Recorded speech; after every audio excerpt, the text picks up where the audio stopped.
ਸਤਿ ਸ਼੍ਰੀ ਅਕਾਲ, ਤੁਸੀਂ ਦੇਖ ਰਹੇ ਹੋ ਵਰਲਡ ਨਿਊਜ਼ ਤੇ ਮੈਂ ਤੁਹਾਡਾ ਨਾਲ ਰਮਨ ਬਾਜਵਾ। ਖਬਰਾਂ ਦਾ ਵਿਸਥਾਰ ਕਰਾਂਗੇ, ਪਰ ਸਭ ਤੋਂ ਪਹਿਲਾਂ ਇੱਕ ਨਜ਼ਰ ਮਾਰ ਲੈਣੇ ਹੁਣ ਤੱਕ ਦੀਆਂ ਹੈਡਲਾਈਨਸ ਦੀ। ਅਮਰੀਕੀ ਰਾਸ਼ਟਰਪਤੀ ਅਹੁਦੇ ਦੀ ਦੌੜ ਵਿੱਚ ਉਮੀਦਵਾਰਾਂ ਵਿੱਚ ਫਸਵੀਂ ਟੱਕਰ। ਬਿਡਨ ਪੈਂਸਿਲਵੇਨੀਆ ਵਿੱਚ ਵੀ ਨਿਕਲੇ ਅੱਗੇ। ਬਿਡਨ ਨੇ ਜਾਰਜੀਆ ਵਿੱਚ ਵੀ ਬਣਾਈ ਬਣਤ, ਪਰ ਫੌਜ ਅਤੇ ਵਿਦੇਸ਼ੀ ਬੈਲਟ ਪੇਪਰਾਂ ਦੀ ਗਿਣਤੀ ਹੋਣੀ ਬਾਕੀ।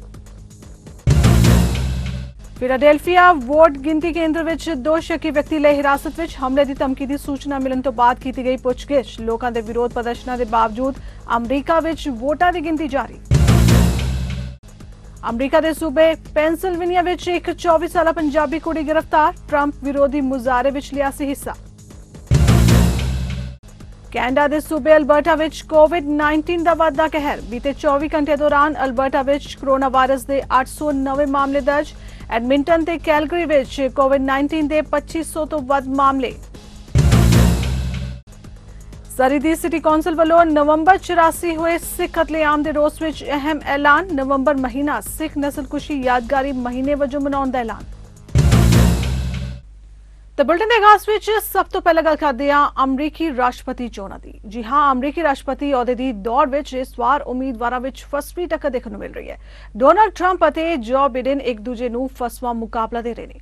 ਵੋਟਾਂ ਦੇ ਗਰਮ ਮਾਹੌਲ ਦੌਰਾਨ ਚੋਣ ਦਿਵਸ ਤੋਂ ਲੈ ਕੇ ਇਸ ਦੇ ਬੈਲਟ ਦੀ ਹੋ ਰਹੀ ਗਿਣਤੀ ਦੌਰਾਨ ਕਈ ਥਾਵਾਂ ਤੇ ਵਿਰੋਧ ਪ੍ਰਦਰਸ਼ਨ ਵੀ ਹੋ ਰਹੇ ਨੇ।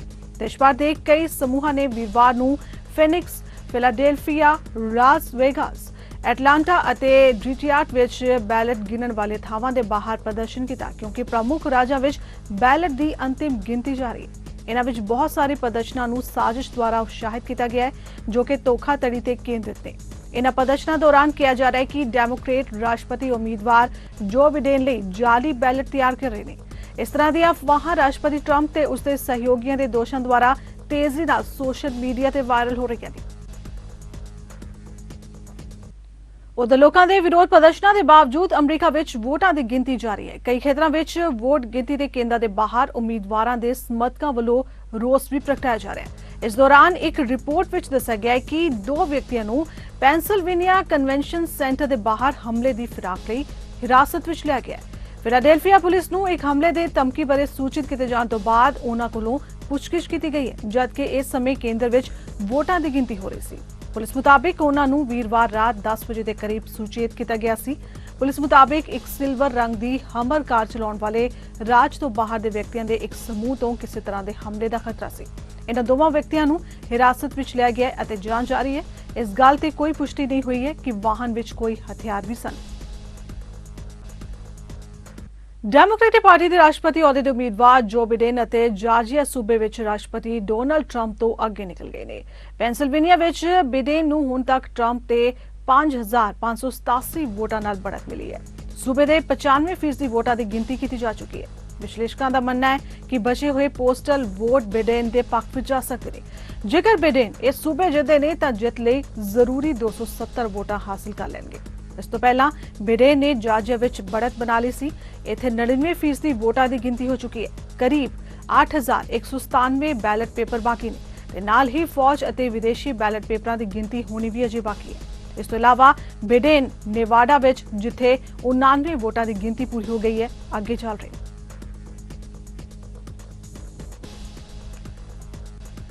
ਤੇ ਹੁਣ ਗੱਲ ਕਰਦੇ ਹਾਂ ਕੈਨੇਡਾ ਵਿੱਚ ਹੋਈਆਂ ਚੋਣਾਂ ਦੀ। 24 ਅਕਤੂਬਰ ਨੂੰ BC ਅਸੈਂਬਲੀ ਲਈ ਹੋਈਆਂ ਚੋਣਾਂ ਵਿੱਚ ਡਾਕ ਰਾਹੀਂ ਪਈਆਂ 6 ਲੱਖ ਤੋਂ ਵਧੇਰੇ ਵੋਟਾਂ ਦੀ ਗਿਣਤੀ ਸ਼ੁਰੂ ਹੋ ਗਈ ਹੈ ਤੇ 3 ਦਿਨਾਂ ਵਿੱਚ ਇਹ ਮੁਕੰਮਲ ਹੋ ਜਾਏਗੀ। ਇਸ ਉਪਰੰਤ ਇਲੈਕਸ਼ਨ BC ਵੱਲੋਂ ਚੋਣਾਂ ਦਾ ਫਾਈਨਲ ਨਤੀਜਾ ਐਲਾਨਿਆ ਜਾਏਗਾ। ਇਲੈਕਸ਼ਨ BC ਮੁਤਾਬਿਕ ਸੂਬੇ ਵਿੱਚ ਡਾਕ ਰਾਹੀਂ ਪ੍ਰਾਪਤ ਹੋਈਆਂ ਵੋਟਾਂ ਦੀ ਗਿਣਤੀ 6,64,315 ਹੈ, ਜੋ ਕਿ ਕੁੱਲ ਪੋਲ ਹੋਈਆਂ ਵੋਟਾਂ ਦਾ 1/3 ਹਿੱਸਾ ਹੈ। ਇਸ ਕਾਰਨ ਗਿਣਤੀ ਕਰਨ ਲਈ ਜ਼ਿਆਦਾ ਸਮਾਂ ਲੱਗ ਸਕਦਾ ਹੈ। ਜ਼ਿਕਰ ਖਾਸ ਹੈ ਕਿ ਵੋਟਾਂ ਵਾਲੇ ਦਿਨ ਕੁੱਲ 1,02,17,201 ਵੋਟਾਂ ਪਈਆਂ ਸਨ ਤੇ ਡਾਕ ਰਾਹੀਂ ਪ੍ਰਾਪਤ ਹੋਈਆਂ ਵੋਟਾਂ ਦੀ ਗਿਣਤੀ ਕੁੱਲ ਹਲਕਿਆਂ ਨੂੰ ਪ੍ਰਭਾਵਿਤ ਕਰ ਸਕਦੀ ਹੈ। ਇਹ ਦੱਸ ਦਈਏ ਕਿ ਮੁੱਢਲੇ ਤੌਰ ਤੇ ਐਲਾਨੇ ਗਏ ਨਤੀਜੇ ਮੁਤਾਬਿਕ NDP ਨੂੰ 53, BC ਲਿਬਰਲ ਨੂੰ 27 ਅਤੇ ਗ੍ਰੀਨ ਨੂੰ 3 ਸੀਟਾਂ ਮਿਲੀਆਂ ਸਨ ਅਤੇ 4 ਹਲਕਿਆਂ ਦਾ ਫੈਸਲਾ ਨਹੀਂ ਹੋਇਆ। ਅੱਗੇ ਵਧਦੇ ਹਾਂ। ਓਨਟਾਰੀਓ ਦੇ ਪ੍ਰੀਮੀਅਰ ਡਗ ਫੋਰਡ ਵੱਲੋਂ ਸਾਲ 2020 ਅਤੇ 21 ਲਈ ਓਨਟਾਰੀਓ ਦੇ ਬਜਟ ਦੇ ਬਾਰੇ ਵਿਚਾਰ ਚਰਚਾ ਕੀਤੀ ਗਈ। ਫੋਰਡ ਨੇ ਬਜਟ ਬਾਰੇ ਜਾਣਕਾਰੀ ਦਿੰਦੇ ਹੋਏ ਦੱਸਿਆ ਕਿ ਇਹ $45 ਬਿਲੀਅਨ ਦਾ ਪਲਾਨ ਹੈ, ਜਿਸ ਨਾਲ ਹੈਲਥ ਕੇਅਰ ਸਿਸਟਮ, ਲੋਕਾਂ ਦੀ ਸੁਰੱਖਿਆ, ਬਿਜ਼ਨਸ ਅਤੇ ਸਭ ਤੋਂ ਵੱਡੀ ਰਾਹਤ ਇਕਨੋਮੀ ਨੂੰ ਹੁਲਾਰਾ ਦੇਣ ਨਾਲ ਹੋਏਗੀ। ਉਹਨਾਂ ਦੱਸਿਆ ਕਿ ਇਸ ਰਾਹੀਂ ਹਰ ਖੇਤਰ ਵਿੱਚ ਇਨਵੈਸਟਮੈਂਟ ਕੀਤੀ ਜਾਏਗੀ। It's a comprehensive and thoughtful plan to chart our path forward as a province. It's a $45 billion plan that will protect our healthcare system, support people and communities and businesses, and lay the foundation to recover our economy. It includes more money for healthcare, supports for people and businesses, tax relief, infrastructure investments, skills training programs, and so much more. Our government is sparing absolutely no expense in the fight against COVID-19. We will be there for our hospitals, our long-term care homes, our mom and pop shops and businesses, our mayors, our families, students and seniors, and everyone. What our province, what our army of 14.5 million people have been able to accomplish by working together has been nothing short of incredible. We built our testing network from absolute scratch, going from 4,000 tests a day to over 48,000 tests a day and leading the country in testing. We recruited and matched over 1,000 people to support our hospitals and long-term care homes. We delivered a $2.8 billion plan to fight the second wave of COVID-19 this fall and keep our schools and businesses open. Where no capacity existed before, we mobilized Ontario's manufacturing powerhouse to make millions of pieces of PPE right here in Ontario. Millions of surgical masks, gowns, and gloves, and now N95 respirators and ventilators. By stepping up, these businesses are helping to ensure that we don't have to rely on any other country to secure the critical health supplies we need. We secured a $19 billion deal with the federal government, a deal that included $4 billion to support all 444 municipalities in Ontario and keep transit running. Ontario ਦੇ ਵਿੱਤ ਮੰਤਰੀ road Philips ਨੇ ਦੱਸਿਆ ਕਿ March ਵਿੱਚ Ontario action plan ਹੋਂਦ ਵਿੱਚ ਲਿਆਂਦਾ ਗਿਆ ਸੀ। ਉਹਨਾਂ ਕਿਹਾ ਕਿ ਕੋਵਿਡ-19 ਉਸ ਵੇਲੇ ਸਾਡੀ ਜ਼ਿੰਦਗੀ ਵਿੱਚ ਦਸਤਕ ਦੇ ਚੁੱਕਿਆ ਸੀ। ਉਹਨਾਂ ਕਿਹਾ ਕਿ ਲੋਕਾਂ ਦੀ ਸੁਰੱਖਿਆ ਦਾ ਪ੍ਰਣ ਓਂਟਾਰੀਓ ਸਰਕਾਰ ਨੇ ਕੀਤਾ ਸੀ, ਉਹ ਐਕਸ਼ਨ ਪਲਾਨ ਦੁਆਰਾ ਹੀ ਨਿਭਾਇਆ ਗਿਆ ਅਤੇ ਹੁਣ ਅੱਗੇ ਉਸ ਨੂੰ ਨਿਭਾਇਆ ਜਾਏਗਾ। ਉਹਨਾਂ ਇਹ ਵੀ ਕਿਹਾ ਕਿ ਇਹ ਕੋਵਿਡ-19 ਰਿਸਪੌਂਸ ਦਾ ਦੂਜਾ ਪੜਾਅ ਹੈ। In March of this year, when I introduced the first phase of Ontario's action plan, COVID-19 had only just become part of our daily lives. At that time, Premier Ford made a simple, non-negotiable promise to the people of Ontario. Your government will do whatever it takes to get you through this.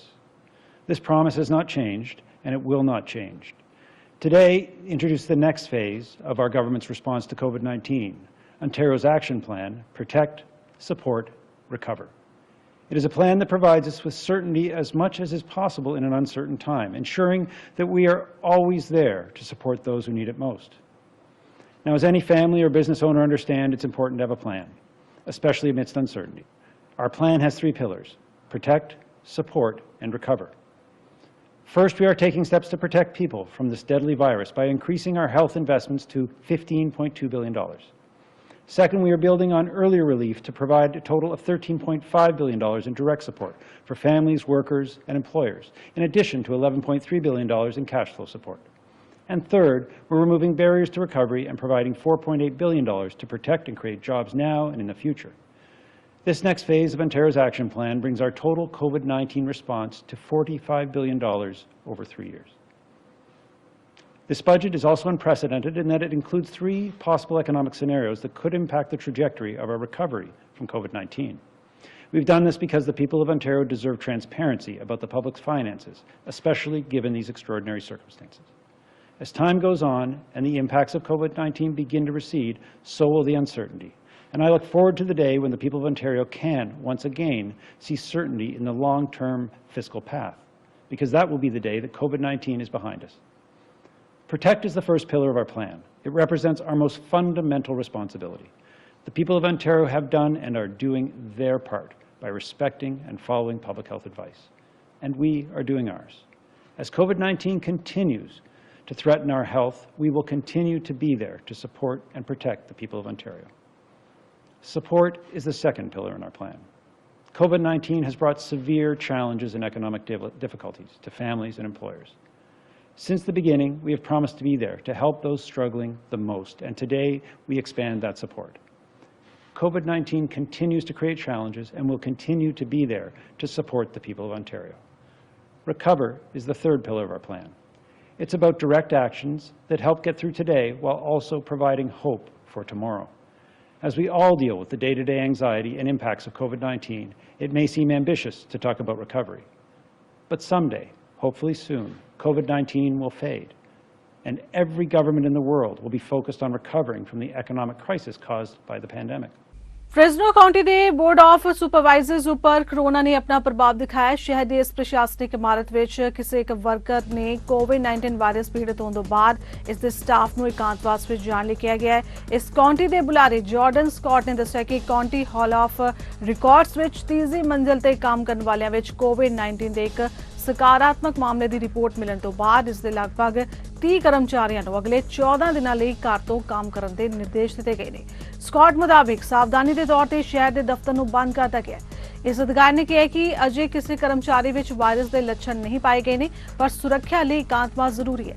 ਇਸ ਦੌਰਾਨ ਅਧਿਕਾਰੀਆਂ ਨੂੰ supervisors ਦੀ 17 ਨਵੰਬਰ ਨੂੰ ਹੋਣ ਵਾਲੀ ਬੈਠਕ ਪ੍ਰਤੀ ਚਿੰਤਾ ਹੈ, ਪਰ ਸੰਭਵ ਹੈ ਕਿ ਇਸ ਨੂੰ ਟੈਲੀ ਕਾਨਫਰੰਸ ਦੁਆਰਾ ਕੀਤਾ ਜਾ ਸਕਦਾ ਹੈ। ਜਦਕਿ ਪੀੜਿਤ ਸੁਪਰਵਾਈਜ਼ਰ ਸਾਲਲ ਕੁਐਂਟਰ ਨੇ ਜੋ ਟੈਲੀ ਕਾਨਫਰੰਸ ਦੁਆਰਾ ਮੀਟਿੰਗਾਂ ਵਿੱਚ ਸ਼ਾਮਿਲ ਹੁੰਦੇ ਨੇ। ਸੂਤਰਾਂ ਮੁਤਾਬਿਕ ਮੁੱਖ ਪ੍ਰਬੰਧਕੀ ਇਮਾਰਤ ਦੀ ਪਹਿਲੀ ਅਤੇ ਦੂਜੀ ਮੰਜ਼ਿਲ ਲੋਕਾਂ ਲਈ ਆਮ ਵਾਂਗ ਖੁੱਲੀਆਂ ਨੇ। Public health agency of Canada ਵੱਲੋਂ ਫਲੂ ਵੈਕਸੀਨ ਦੀਆਂ ਹੋਰ ਡੋਜ਼ਜ਼ ਆਰਡਰ ਕਰਨ ਲਈ ਸਪਲਾਈਜ਼ ਨਾਲ ਕੰਮ ਕੀਤਾ ਜਾ ਰਿਹਾ ਹੈ, ਪਰ ਇਸ ਦੀ ਸਫਲਤਾ ਇਸ ਗੱਲ ਉੱਤੇ ਨਿਰਭਰ ਕਰਦੀ ਹੈ ਕਿ ਕਿਤੇ ਹੋਰਨਾਂ ਦੇਸ਼ਾਂ ਵੱਲੋਂ ਵਰਤੋਂ ਤੋਂ ਜ਼ਿਆਦਾ ਦਾ ਆਰਡਰ ਤਾਂ ਨਹੀਂ ਕੀਤਾ ਗਿਆ। ਪਬਲਿਕ ਹੈਲਥ ਅਧਿਕਾਰੀਆਂ ਤੇ ਸਿਆਸਤਦਾਨਾਂ ਵੱਲੋਂ ਹਰ ਕੈਨੇਡੀਅਨ ਨੂੰ ਇਨਫਲੂਐਂਜ਼ਾ ਵੈਕਸੀਨ ਲੈਣ ਦੀ ਗੱਲ ਆਖੀ ਜਾ ਰਹੀ ਹੈ ਤਾਂ ਕਿ ਕੋਵਿਡ-19 ਨਾਲ ਪਹਿਲਾਂ ਤੋਂ ਹੀ ਜੂਝ ਰਹੇ ਹਸਪਤਾਲਾਂ ਨੂੰ ਫਲੂ ਸੀਜ਼ਨ ਦੇ ਕੇਸਾਂ ਨਾਲ ਨਾ ਜੂਝਣਾ ਪਏ। ਇਸ ਨਾਲ ਓਨਟਾਰੀਓ ਸਮੇਤ ਕਈ ਪ੍ਰੋਵਿੰਸਾਂ ਵਿੱਚ ਫਲੂ ਵੈਕਸੀਨ ਦੀ ਮੰਗ ਵਿੱਚ ਭਾਰੀ ਵਾਧਾ ਦਰਜ ਕੀਤਾ ਗਿਆ ਹੈ ਤੇ ਫੈਡਰਲ ਸਰਕਾਰ ਤੋਂ ਵੀ ਇਹ ਮੰਗ ਕੀਤੀ ਜਾ ਰਹੀ ਹੈ ਕਿ ਵਧੇਰੇ ਡੋਜ਼ਾਂ ਹਾਸਲ ਕਰਨ ਦੀ ਕੋਸ਼ਿਸ਼ ਕੀਤੀ ਜਾਏ।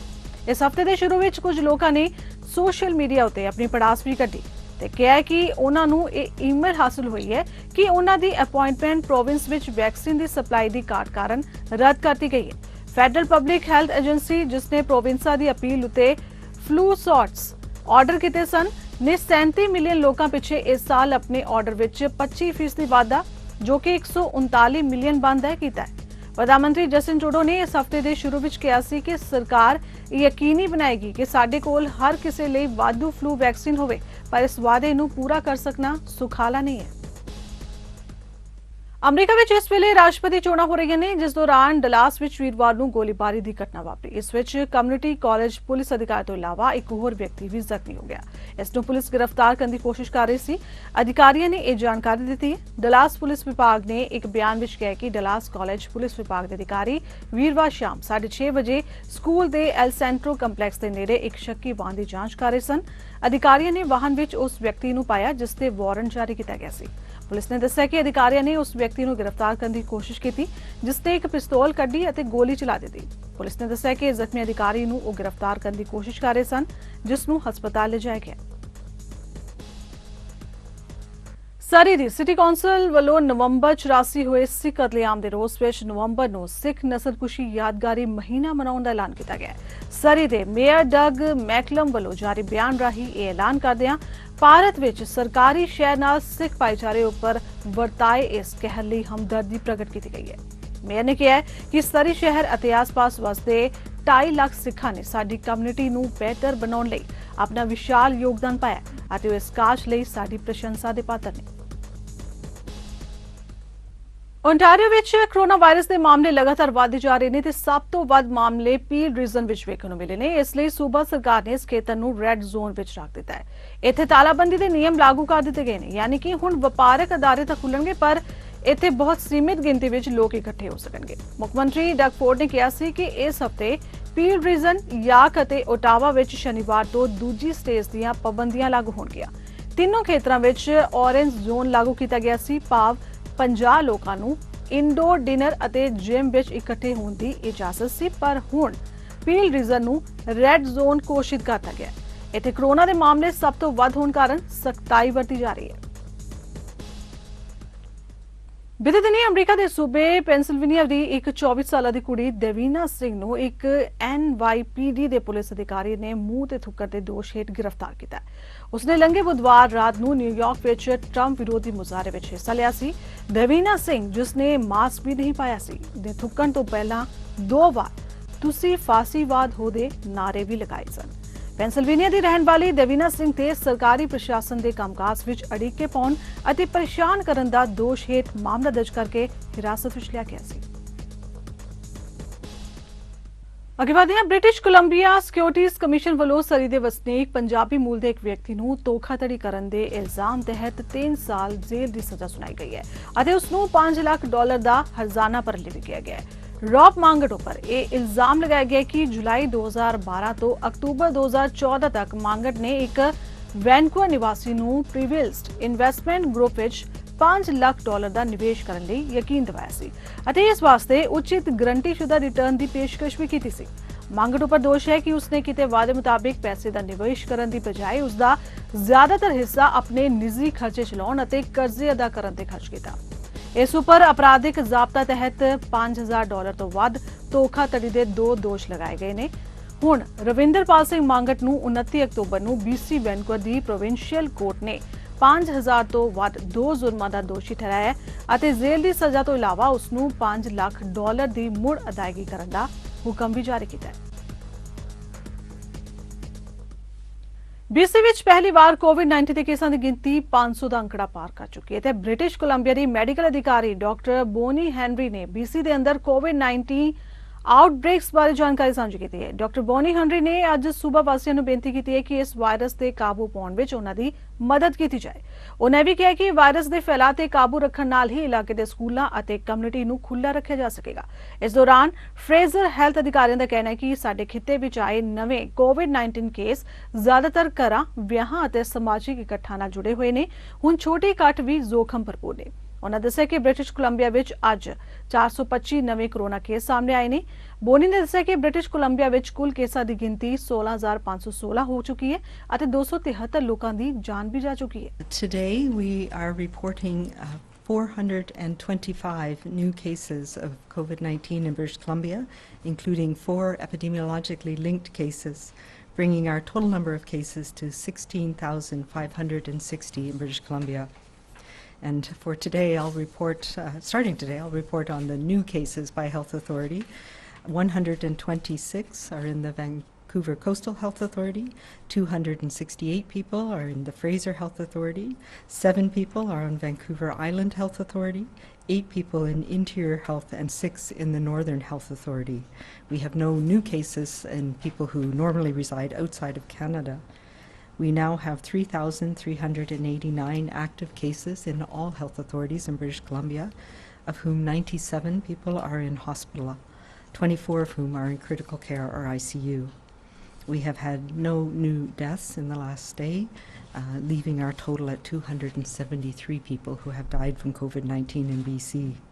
We now have 7,519 people around the province who are under active public health monitoring, and 12,806 people who have now recovered from COVID-19.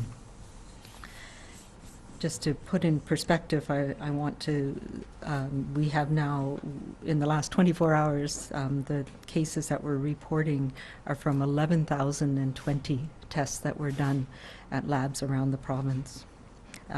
That gives a provincial percent positive of 3.8%, again a rise from what we have been seeing in the last few weeks. We have 2 new healthcare facility outbreaks at the Tabor home. This is the second outbreak at that facility, and Pine Grove Place in Fraser Health, and 1 outbreak has been declared over the Queen's Park Centre Care. That leaves us with 30 active outbreaks in our healthcare system, 28 in long-term care and assisted living, and 2 in acute care. We now have 1,118 people in long-term care have been affected, including 648 residents and 482 staff members. There have been no new community outbreaks, although we continue to have ongoing clusters in workplaces and other venues around the province. On the positive note, the outbreak at L'École de l'Ensosable in Kelowna has now been declared over, and students and staff will be back in class tomorrow. And I just want to extend my thanks and appreciation to the family and the school officials for their assistance in working with Interior Health to manage this challenging first outbreak that we had in a school setting. And I'd like to take as well this opportunity to remind parents about the importance of keeping our schools open and making sure we keep our social contacts. NDP ਆਗੂ ਜਗਮੀਤ ਸਿੰਘ ਨੇ ਸ਼ਾਸਤਰੀ Angela ਮੈਕਵਨ ਨਾਲ ਚੰਗੀ ਆਮਦਨੀ ਵਾਲੇ ਕੈਨੇਡੀਅਨਾਂ ਲਈ tax ਅਤੇ ਕਾਰਪੋਰੇਸ਼ਨਾਂ ਲਈ ਵੱਡੇ ਮੁਨਾਫਿਆਂ ਦੀ ਗੱਲਬਾਤ ਕੀਤੀ ਹੈ। ਉਹਨਾਂ ਦੱਸਿਆ ਕਿ ਐਨਡੀਪੀ ਨੇ ਨਵੇਂ ਸੰਸਦੀ ਸੈਸ਼ਨ ਦੇ ਆਪਣੇ ਪਹਿਲੇ ਵਿਰੋਧੀ ਮਤੇ ਦੀ ਵਰਤੋਂ ਕਰਦਿਆਂ $20 ਮਿਲੀਅਨ ਤੋਂ ਵੱਧ ਸੰਪਤੀ ਵਾਲੇ ਟੈਕਸਾਂ ਦੀ ਮੰਗ ਕੀਤੀ ਹੈ। We're going to have a chat today with Angela McEwen, economist. And what we're going to chat about today is a choice. And I put this to Parliament today. We debated our motion, and our motion is about a choice. That in difficult times, which we know we're in right now, what do you do? What choice do you make? We know that families are struggling. They're having a hard time with a lot of things, finding childcare, paying the bills. People have lost jobs. Small businesses are worried about shutting down forever. So there's people that have gone through really difficult times, have made some big sacrifices. But at the same time, we know there's some groups of Canadians that have done really well. The richest Canadians, the billionaires, have increased their wealth by $37 billion since March.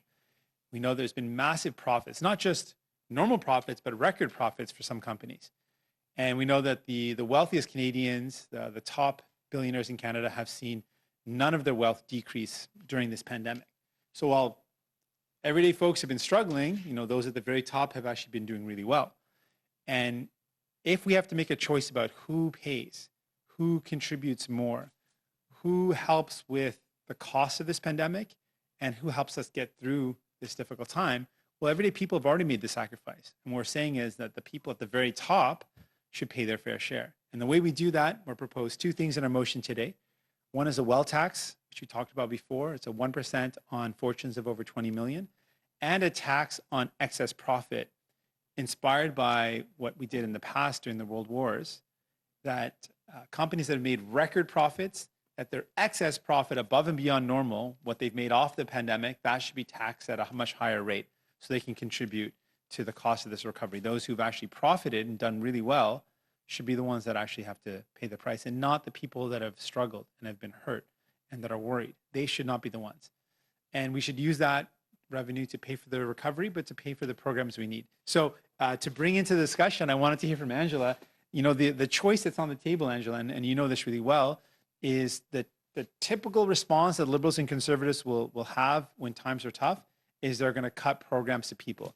We've seen Liberal governments do that. We've seen Conservative governments do that. And we've seen this current Liberal government hint at it, suggest that we need to cut programs. And in fact, more than just suggested, they threatened to cut CERB a number of times throughout the summer, and we fought back. They threatened to cut the amount of support people get. They're already looking to cut help to people, but they're not willing to talk about revenue.